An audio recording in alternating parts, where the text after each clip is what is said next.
Le 19 décembre 1944, à 4h47 du matin, forêt des Ardennes, Belgique, le soldat de première classe Vincent Romano était accroupi dans un chêne gelé à 12 mètres au-dessus du sol couvert de neige, observant 23 soldats allemands se déplacer dans le brouillard en contrebas. Il lui restait 6 cartouches.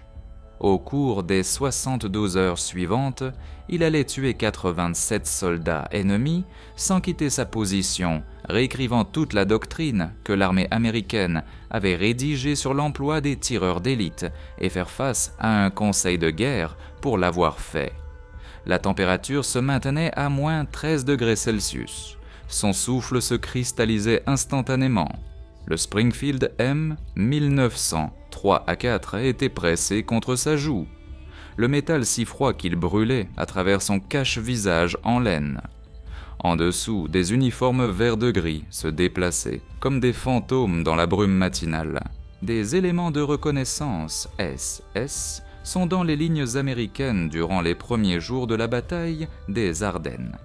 Romano suivait le soldat de tête à travers sa lunette Weaver 330C à 730 mètres.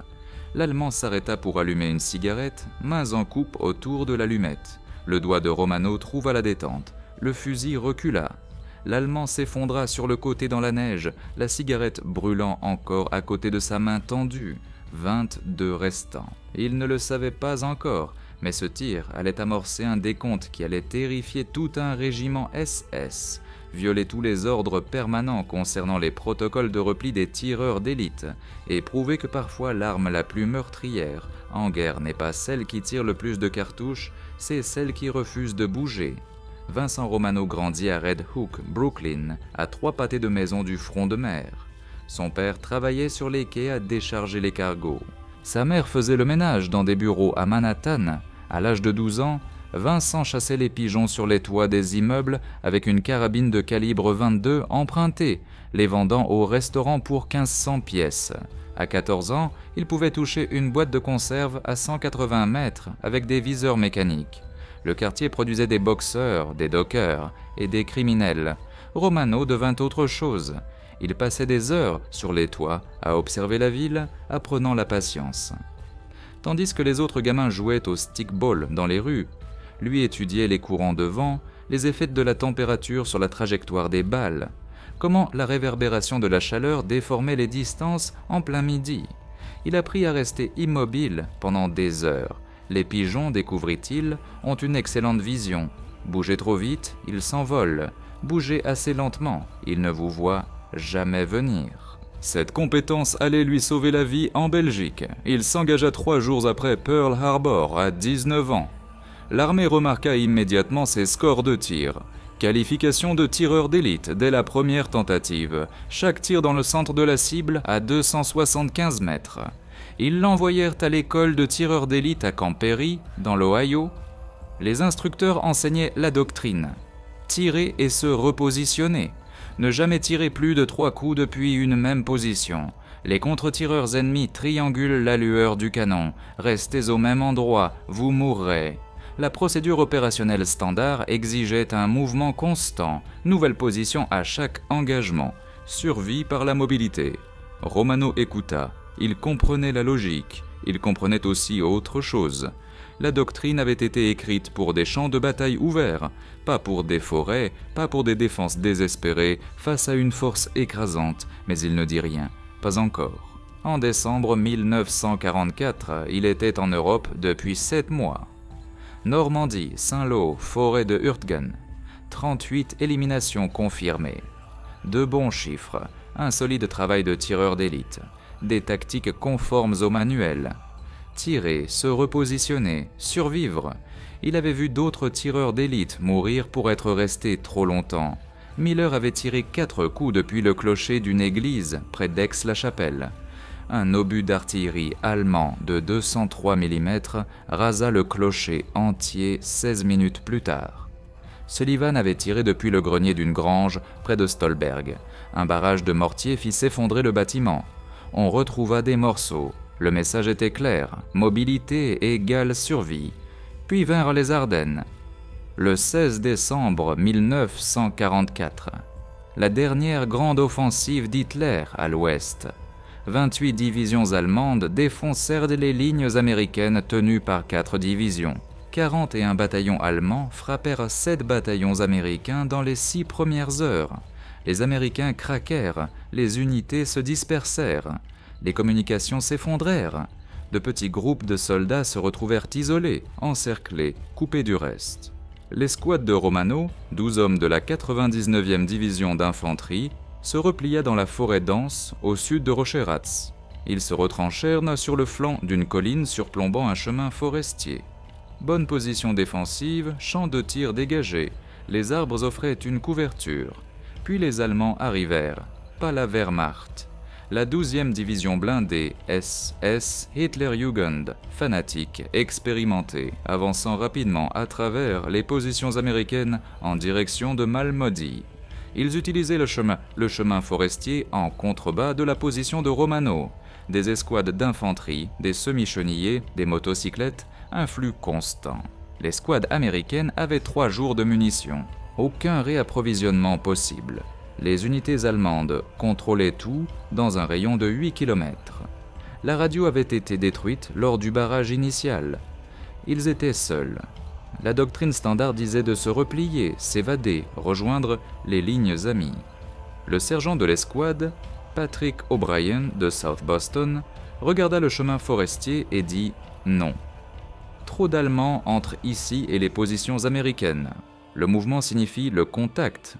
Le contact signifie la mort. Mieux vaut rester caché, laisser les Allemands passer. Mais Romano vit autre chose, il vit une opportunité. Le chemin forestier représentait une voie d'approvisionnement allemande. Chaque escouade qu'il empruntait acheminait des munitions, des ordres, du renseignement vers les unités d'attaque, tuer suffisamment de soldats sur cette route, perturber leur calendrier, peut-être gagner du temps pour que les renforts américains arrivent. Mais le faire exigeait de violer tout ce qu'on lui avait enseigné sur la doctrine des tireurs d'élite. Il devrait rester dans une seule position toute la journée, plusieurs jours, tirer des dizaines de coups depuis exactement le même emplacement, attendre que les contre-tireurs allemands le trouvent, attendre les mortiers, attendre l'artillerie, attendre la mort. Il ne mentionna pas l'idée à O'Brien. Pas encore, le 17 décembre. Le flux allemand continuait. Romano compta 47 soldats utilisant la route pendant les heures de jour, principalement des éléments de reconnaissance, quelques estafettes à moto, une voiture d'état-major vers midi. Il les observait à travers sa lunette, mais ne tira pas. Un seul coup révélerait la position de l'escouade. O'Brien avait ordonné le silence, mais Romano continuait d'observer. Il remarqua des schémas. Les Allemands utilisaient la route toutes les 45 à 60 minutes. De petits groupes, généralement 4 à 8 hommes. Ils se déplaçaient nonchalamment, ne s'attendant pas à un contact si loin derrière leurs lignes. Pas de sécurité sur les flancs, pas d'éclaireurs, juste des soldats marchant sur une route, fusils en bandoulière, discutant des cibles parfaites. Cette nuit-là, du 17 au 18 décembre, Romano s'approcha d'O'Brien. Le sergent était de Souty, avait travaillé dans le bâtiment avant la guerre, n'acceptait de sottises, ni des officiers, ni des Allemands. Romano respectait cela. Le chemin forestier, dit Romano, je peux le fermer. O'Brien le regarda. La doctrine des tireurs d'élite dit de tirer et de bouger. La doctrine a été écrite pour des circonstances différentes. Tu restes au même endroit, ils te trouveront. Mortier, artillerie, contre-tireurs. Tu seras mort avant midi. Peut-être, mais je peux rendre cette route inutilisable, les forcer à trouver un autre itinéraire, ralentir leur avance. O'Brien sortit une cigarette, ne l'alluma pas. Combien de tirs tu envisages ? Autant qu'il faudra. Le commandement dit 3 tirs maximum depuis une position. Le commandement n'est pas là. O'Brien l'étudia pendant un long moment. Tu comprends ce que tu proposes ? Passible du conseil de guerre, désobéissance aux ordres permanents, en supposant qu'on survive assez longtemps pour un conseil de guerre. Je comprends, et tu veux le faire quand même. Oui. O'Brien alluma finalement la cigarette. Je nierai que cette conversation a eu lieu. Tu fais ce que tu penses être juste. Mais s'ils viennent te chercher avec des mortiers, tu te débrouilles seul. Je ne peux pas envoyer des hommes te sortir de là. Romano acquiesça. Compris. Il passa 2 heures cette nuit-là à se préparer. Trouva un chêne massif à 55 mètres derrière la position de l'escouade, des branches s'étalant à 12 mètres au-dessus du sol. Grimpa dans l'obscurité, testant chaque branche pour sa stabilité et ses lignes de vue. Trouva une position où 3 branches se croisaient, créant une plateforme naturelle, le large tronc derrière lui pour la protection. Des branches autour de lui pour le camouflage, vue parfaite sur le chemin forestier à 730 mètres de distance.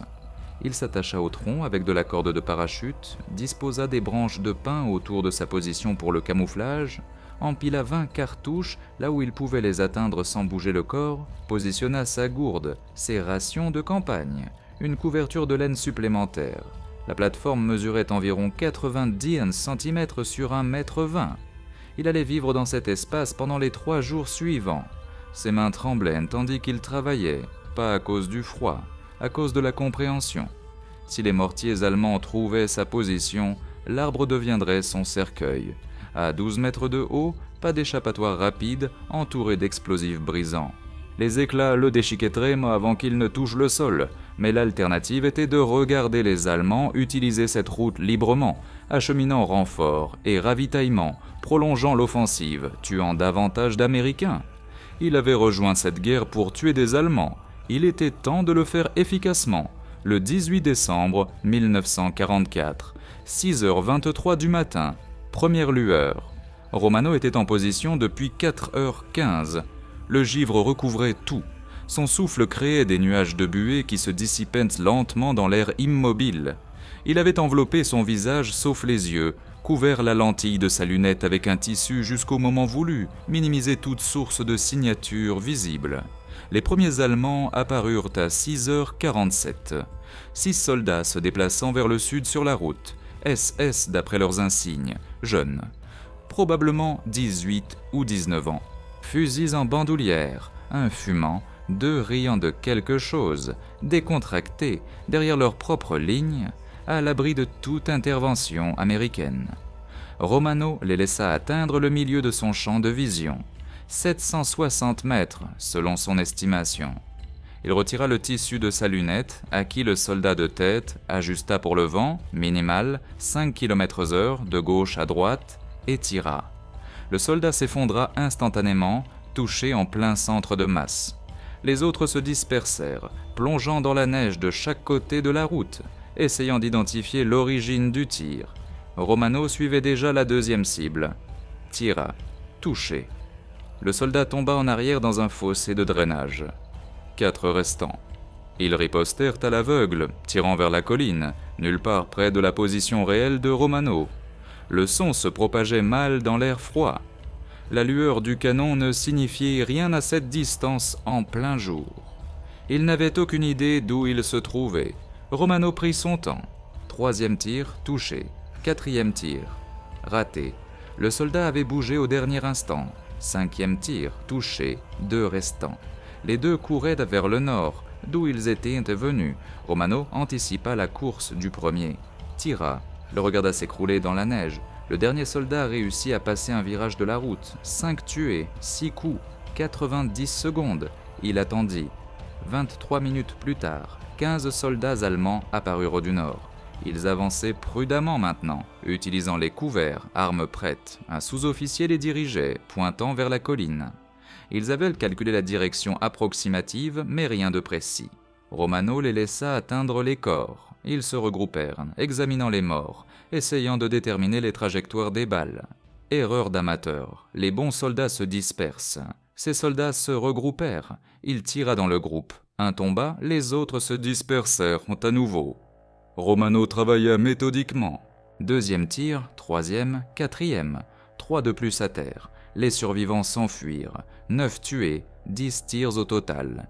La matinée était jeune. Les Allemands essayèrent 3 fois de plus ce jour-là.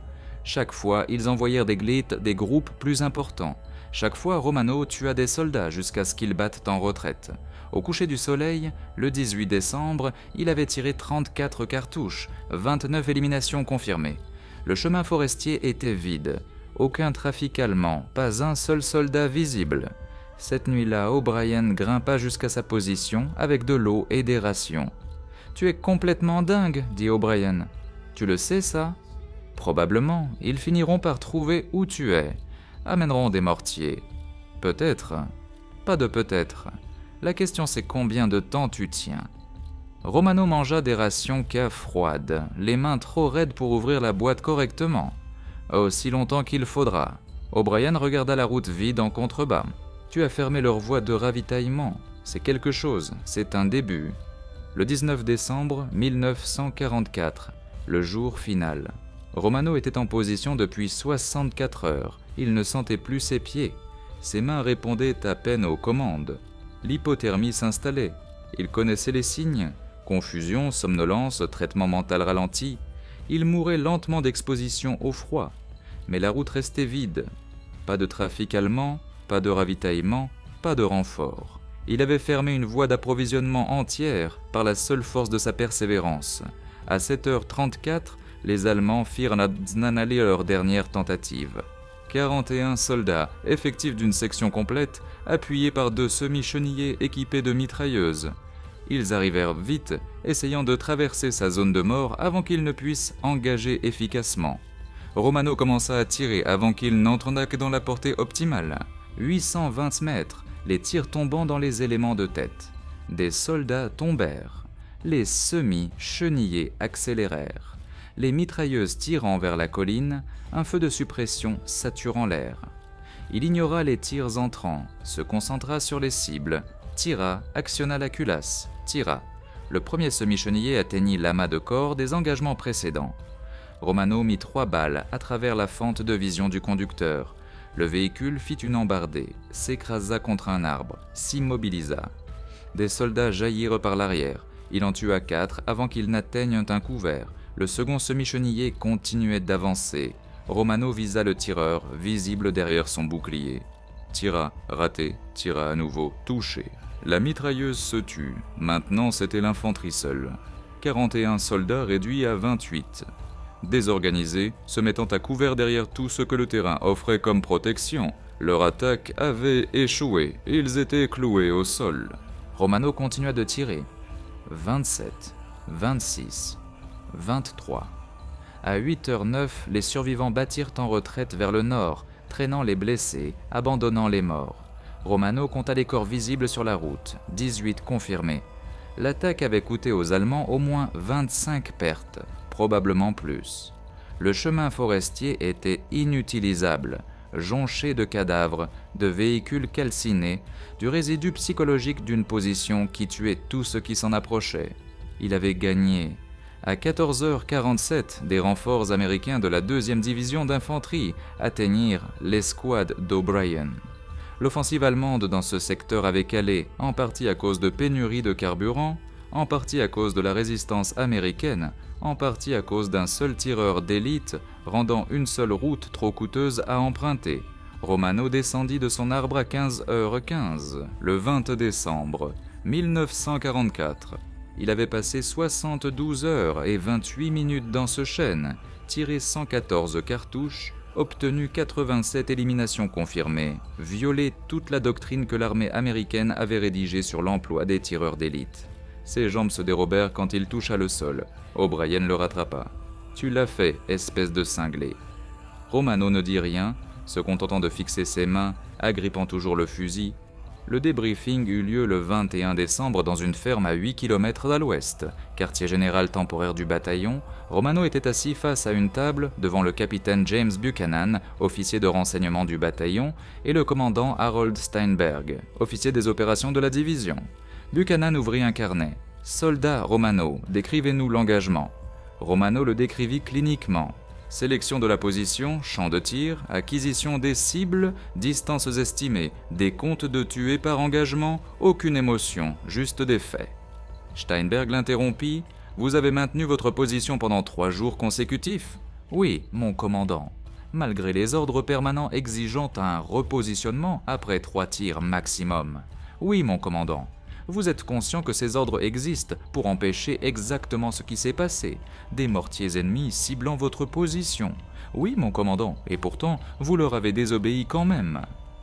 Romano soutint son regard. La situation tactique exigeait une adaptation. Le chemin forestier représentait une voie d'approvisionnement ennemi critique. Abandonner la position aurait permis un accès allemand sans restriction. Buchanan se pencha en avant. « Ce n'est pas à vous de prendre cette décision. Vous êtes simple soldat. Vous suivez les ordres. Vous ne créez pas de nouvelles doctrines. Avec tout le respect que je vous dois, mon capitaine, le commandement n'était pas présent pour évaluer la réalité du terrain. J'ai pris la décision qui, selon moi, tuerait le plus d'Allemands et sauverait le plus de vies américaines, en risquant votre propre vie contre des ordres explicites. » « Oui, mon capitaine. » La pièce devint silencieuse. Steinberg tambourinait des doigts sur la table. Dehors, l'artillerie grondait au loin. La bataille continuait, mais dans cette pièce, la question était plus simple. Punir l'initiative ou récompenser les résultats? Buchanan parla le premier. 87 éliminations confirmées. Estimation conservatrice basée sur les chutes observées. Le nombre réel pourrait être plus élevé en comptant les blessés décédés par la suite. Et le chemin forestier inutilisable pour le reste de l'engagement dans ce secteur. Les forces allemandes redirigeaient 3 km à l'est, ajoutant 6 heures à leur calendrier de ravitaillement. Steinberg sortit une carte, l'étudia. Cette route ici, il pointa du doigt. « Oui, mon commandant.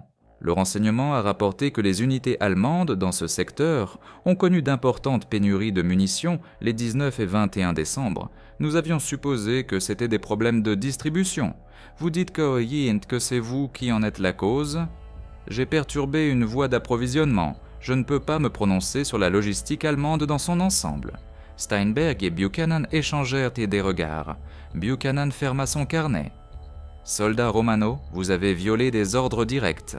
En circonstances normales, c'est passible du conseil de guerre, désobéissance à des ordres légitimes, mise en danger inconsidérée de biens militaires, c'est-à-dire vous, et modification tactique non autorisée. » Romano ne dit rien.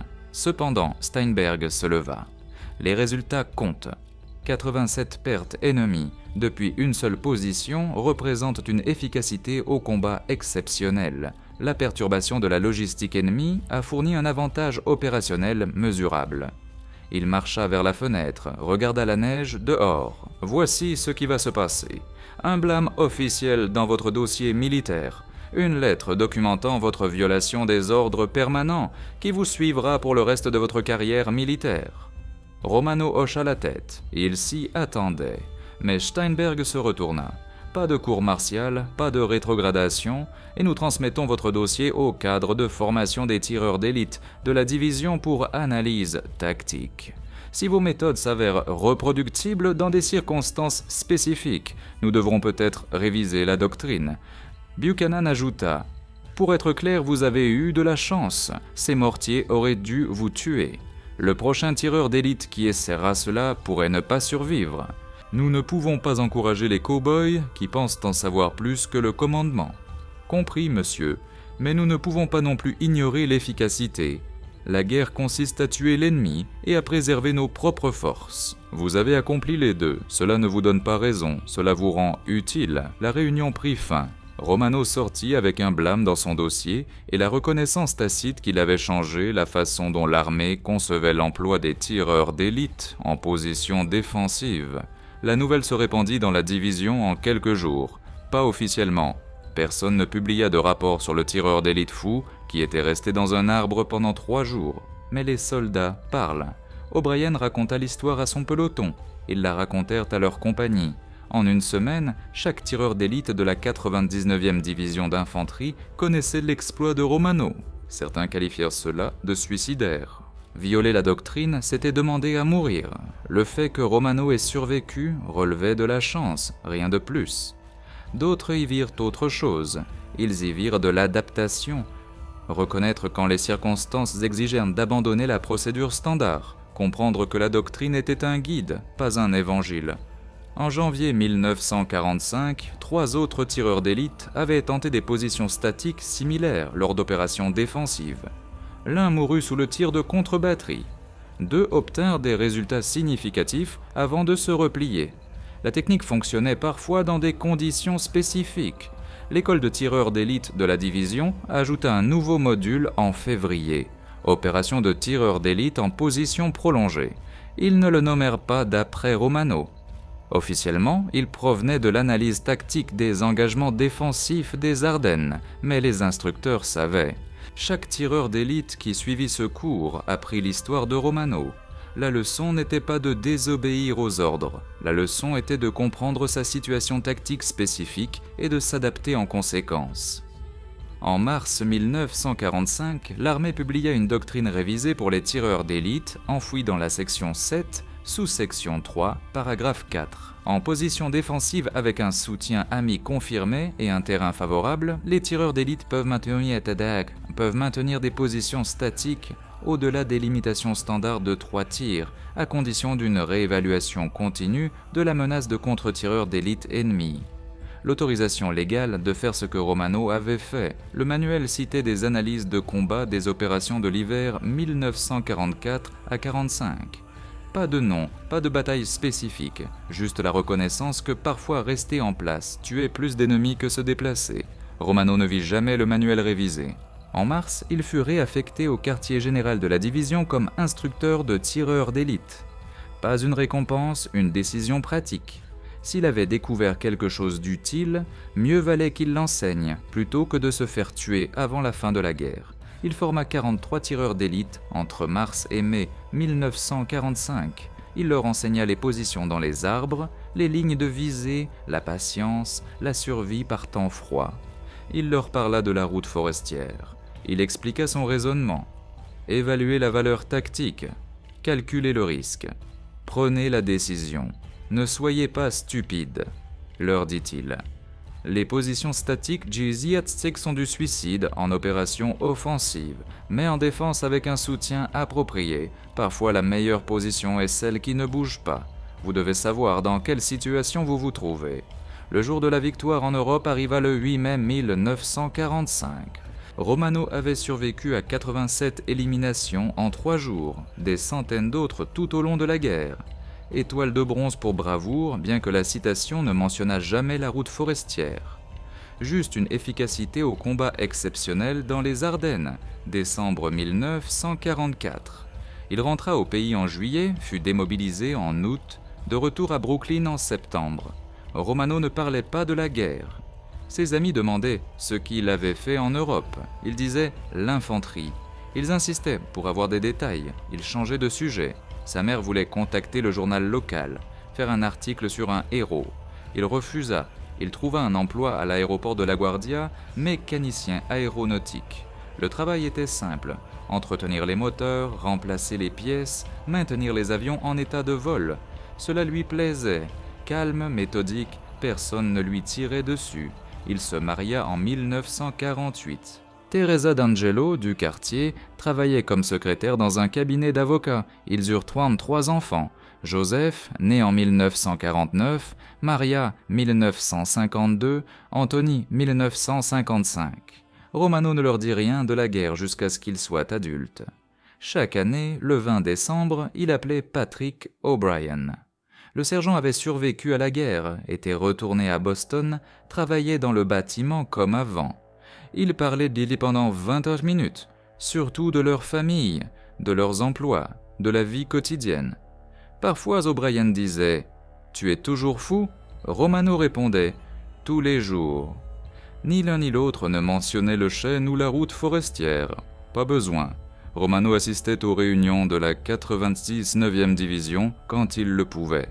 Il voyait d'autres gars des Ardennes. Ils se serraient la main, échangeaient des banalités, buvaient de la bière. Tard dans la soirée, quelqu'un pouvait mentionner les tireurs d'élite. Romano restait silencieux, mais les autres vétérans le regardaient, ce regard entendu.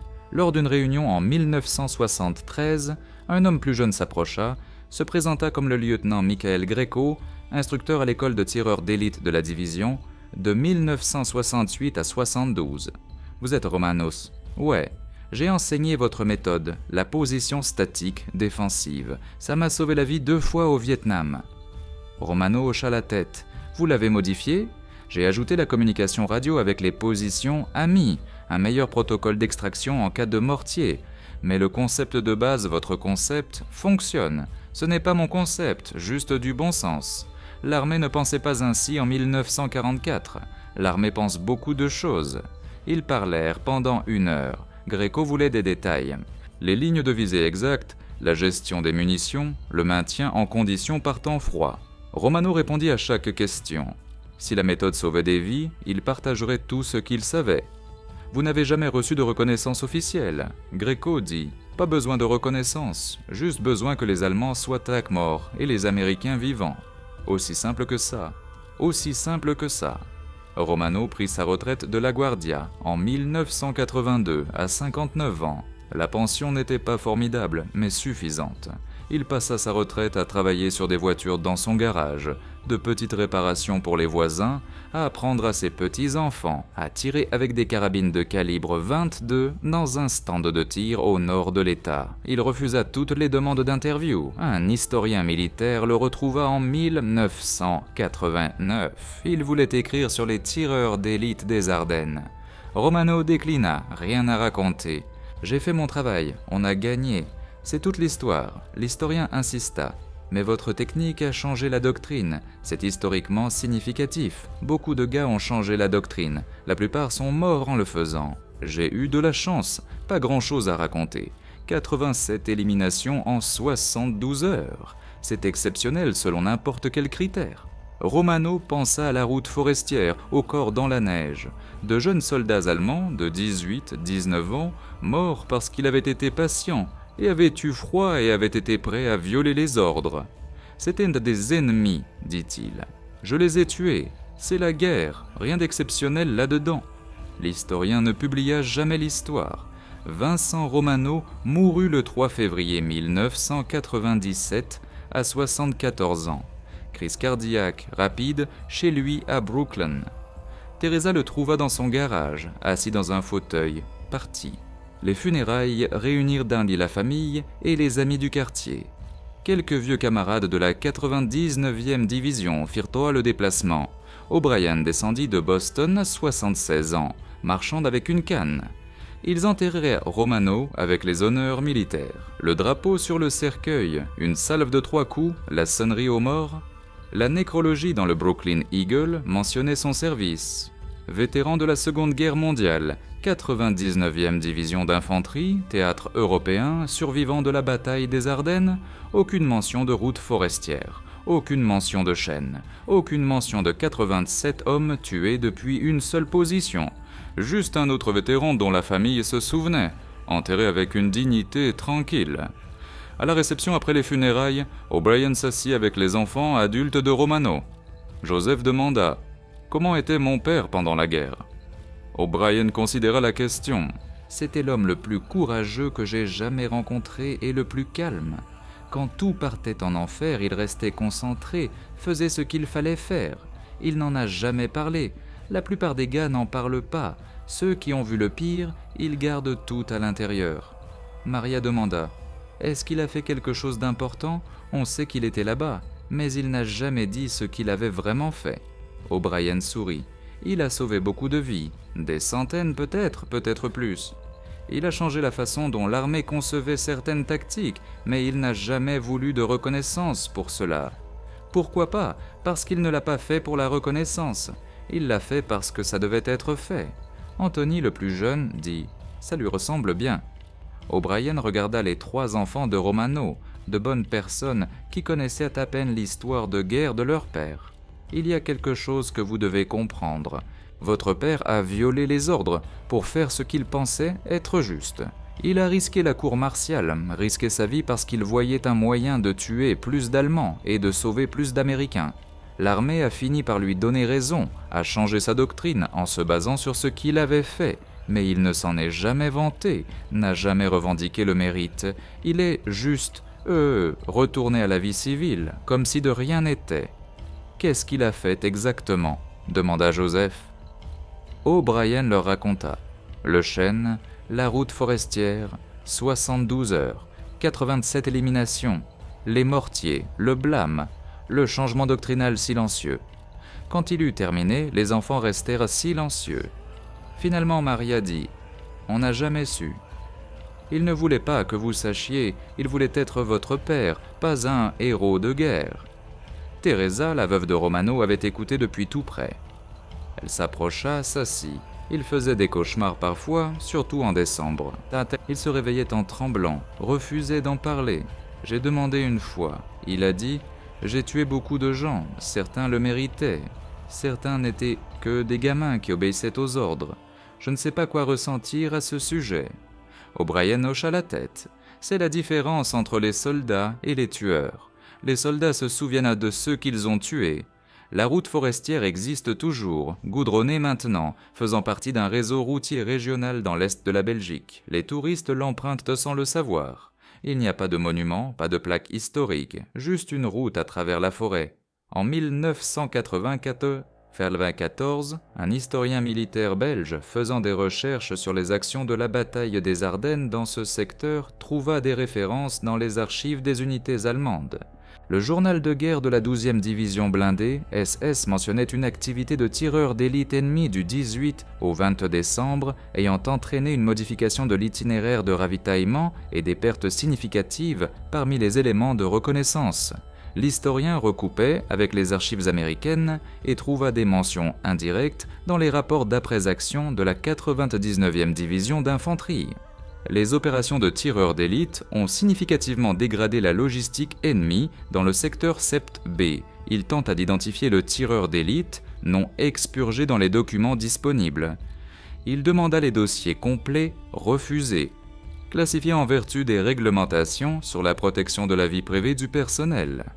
L'historien publia ses conclusions sans le nom. Un tireur d'élite américain non identifié, opérant près de Rocherat, en Belgique, du 18 au 20 décembre 1944, a infligé environ 85 à 90 pertes ennemies depuis une position statique, démontrant une adaptation réussie de la doctrine des tireurs d'élite au scénario défensif.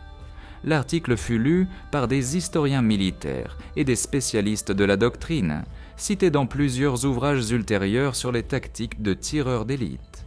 La technique position statique prolongée en opération défensive devint une pratique acceptée dans la formation des tireurs d'élite de l'armée américaine. Aucune mention du soldat de première classe Vincent Romano.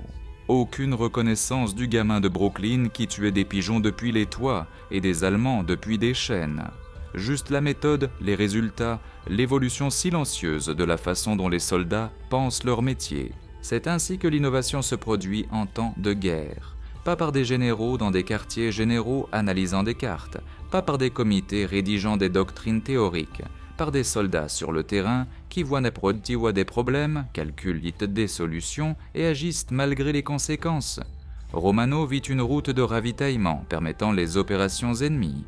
Il calcula que la neutraliser importait plus que de suivre le règlement.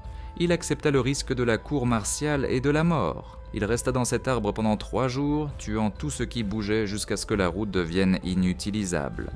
L'armée voulait le punir pour désobéissance. L'armée voulait aussi utiliser sa méthode. Alors elle fit les deux. Elle le blâma, adopta sa technique, s'attribua le mérite de l'innovation, oublia son nom. Les vrais héros ne cherchent pas la reconnaissance. Ils font ce qui doit être fait, acceptent les conséquences, passent à autre chose. Romano tua 87 Allemands en 72 heures, parce que quelqu'un devait le faire, parce que cette route forestière faisait tuer des Américains, parce qu'il avait le talent, la position et la volonté de tout risquer pour faire la différence. Ce n'est pas de l'héroïsme, c'est du professionnalisme. Le contrat tacite que chaque soldat passe, la mission d'abord, les règles ensuite, la survie en dernier. Le chêne est toujours là. 60 ans de croissance, mais le même arbre. 3 branches qui se croisent à 12 mètres de hauteur. Position parfaite pour surveiller une route à 730 mètres de distance. Personne ne se souvient pourquoi cet arbre compte. Juste un autre chêne dans une forêt belge. Abritant des oiseaux et des écureuils. Pas de mémoriaux, pas d'histoire. Juste un arbre où le fils d'un mécanicien de Brooklyn passa 3 jours à faire la chose la plus difficile que les soldats font. Rester en place quand tout dit de fuir, tirer quand tout dit de se cacher, avoir confiance que tu es suffisamment d'ennemis, sauvera suffisamment d'amis pour que le risque en vaille la peine. C'est ainsi qu'un seul tireur d'élite tua 87 Allemands en 72 heures. Pas par la chance, pas grâce à un équipement supérieur, mais en comprenant que parfois l'arme la plus mortelle n'est pas celle qui se déplace le plus vite, c'est celle qui refuse de bouger. Si vous avez trouvé cette histoire captivante, veuillez aimer cette vidéo. Abonnez-vous pour rester connecté à ces histoires méconnues. Laissez un commentaire pour nous dire d'où vous regardez. Partagez ceci pour honorer les innovateurs oubliés de la Seconde Guerre mondiale.